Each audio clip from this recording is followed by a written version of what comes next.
Di ba tag-ulan na? Yan ang problema kapag ang power window ng sasakyan ay hindi na maangat. Siguradong mababasa ang loob ng sasakyan, lalo na kung bigla ang buhos ng ulan ang aabutin mo sa daan. Pagkamuli sa aming vlog, may pumasok ngayon dito sa shop na isang Toyota Vios.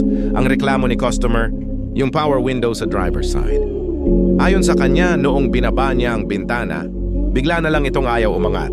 Malaking problema talaga ito, lalo na ngayong tag-ulan. Isipin ninyo, nasa biyahe ka, umuulan ng malakas, tapos hindi mo maisara ang bintana. Bukod sa mababasa ang loob ng sasakyan, posible pang masira ang ibang electrical components dahil sa tubig. Buti na lang daw at napanood niya ang mga vlog natin dito sa Door Doctor Garage, kaya agad niya itong dinala sa shop para ma-check. Pagkatapos nating inspeksyonin ang power window system, nakita natin na ang pangunahing problema ay nasa power window motor. Humihina na ito at hindi na kayang itaas ang salamin.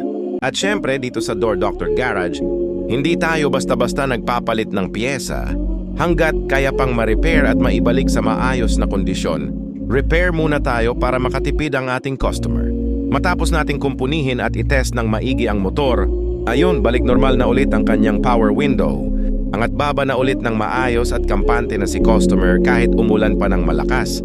Kaya mga ka-Door Doctor, huwag ninyong hintayin na tuluyang bumigay ang inyong power window. Kapag napansin ninyong mabagal, maingay, or minsan ay ayaw ng gumana, ipa-check agad para maiwasan ang mas malaking gastos.